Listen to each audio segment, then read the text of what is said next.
Hello friends, welcome to exam join YouTube channel. तो जैसे पता है कि हम वीडियोस जो कर रहे हैं प्राचीन भारत का इतिहास, अलग ही प्लेलिस्ट है, ठीक है, जिसमें हम प्राचीन भारत के इतिहास को अच्छे से कर रहे हैं। तो जो अभी तक की हमारी जो वीडियो चल रही है उसमें हम दक्षिण भारत के जो महत्वपूर्ण वंशज हैं उनको कवर कर रहे हैं, जिसमें हमने काकतीय वंश को कवर किया था, कदम वंश को कवर किया, पुष्यभूति वंश, वटाकक वंश को कवर किया, ठीक है, चालुक्य वंश को कवर किया। तो बहुत इंपॉर्टेंट जो वंश है कवर किए हैं। मौर्योत्तर काल, गुप्त काल, उसको हमने कवर किया है। आज हम करेंगे होयसल वंश, दक्षिण भारत का वंश है, इम्पोर्टेंट है, तो इसको आज हम कवर करेंगे। तो स्टार्ट करते हैं। होयसल वंश 1040 से 1346 ईस्वी तक। तो ये देखिए, तो इसको हम देखेंगे।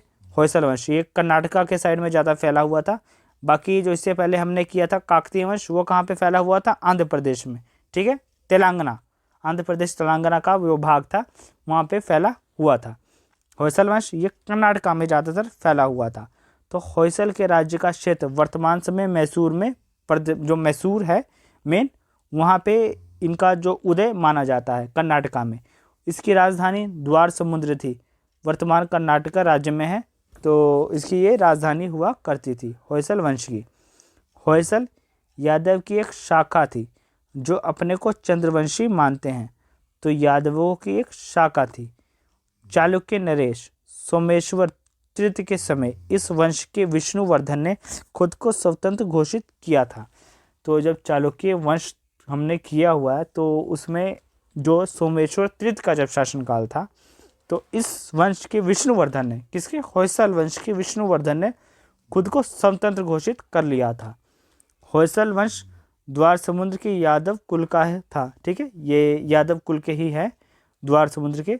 इस वंश का अंतिम शासक नरसिंह तृतीय का पुत्र वीर वल्लभ तृतीय था, ठीक है। इस वंश का अंतिम शासक नरसिंह तृतीय का पुत्र वीर वल्लभ तृतीय हुआ।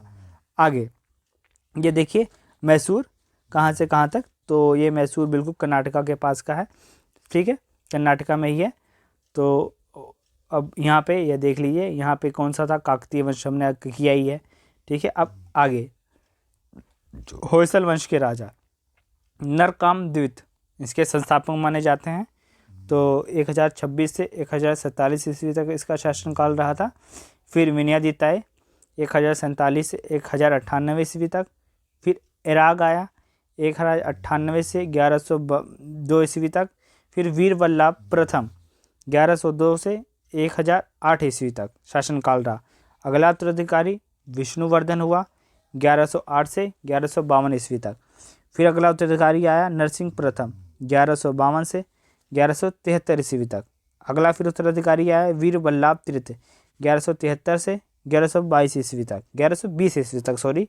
उसके बाद वीर नरसिंह द्वितीय 1220 से 1235 ईस्वी तक।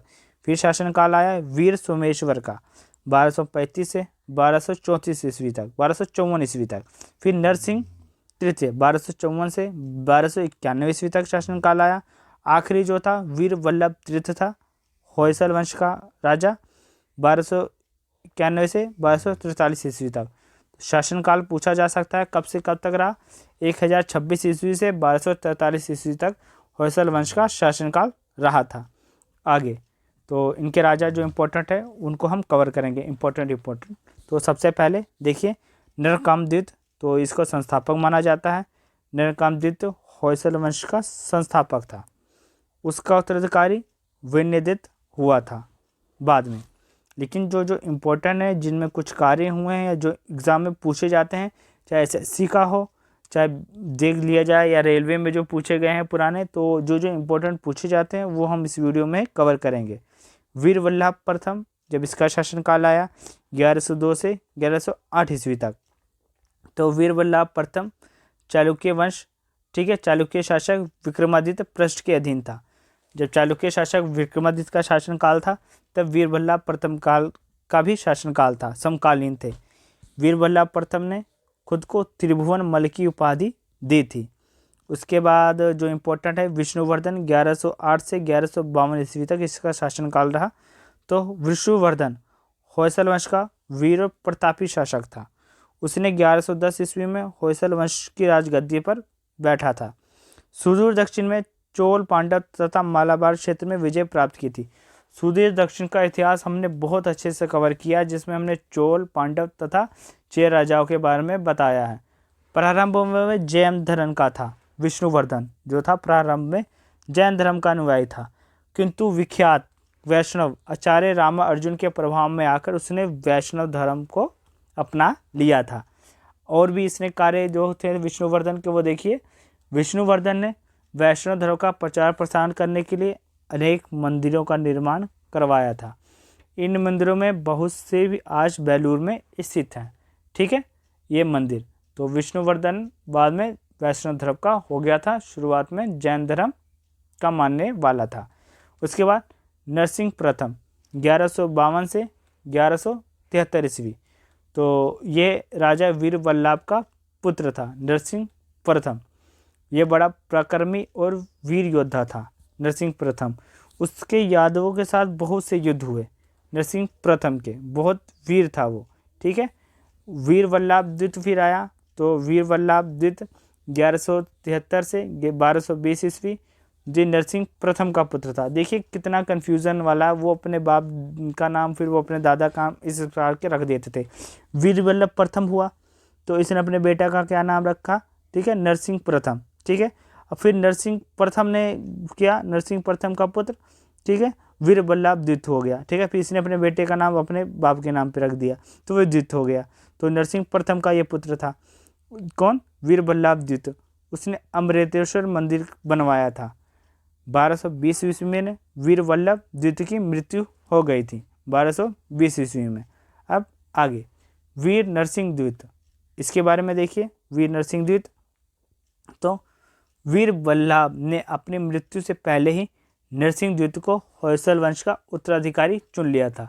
वीर नरसिंह द्वितीय ने, इसके शासनकाल में यादवों और पांडवों में संघर्ष चलता रहा। वीर नरसिंह द्वितीय के शासनकाल में नरसिंह द्वितीय ने यादवों के साथ कभी भी सफल ना रह सका। इसने यादवों के साथ बहुत से युद्ध किए थे, परंतु ये सफल नहीं था। उसके बाद फिर शासनकाल आया वीर वल्लभ तृतीय का, अंतिम राजा था 1291 से 1343 ईस्वी तक। इम्पोर्टेंट है, तो वीडियो में कवर कर लिया गया है क्योंकि इससे पूछा गया है एग्जाम में। तो वीर वल्लभ तृतीय होयसल वंश का अंतिम शासक था। वीर वल्लभ के सेनापति हरिहर और बुक्कायर थे। ठीक है, इसके सेनापति के नाम पूछे गए हैं जैसे एग्जाम में, हरिहर और बुक्कायर, हरिहर और बुक्का थे।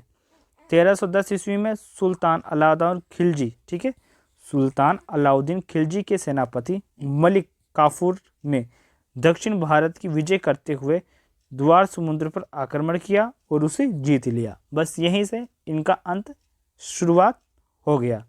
सुल्तान अलाउद्दीन खिलजी ने लगभग 1326 ईस्वी में होयसल वंश का अंत कर दिया। इस प्रकार ये वंश समाप्त हो गया। तो ये वीडियो कैसी लगी? लाइक, शेयर और सब्सक्राइब जरूर करिएगा। थैंक्स।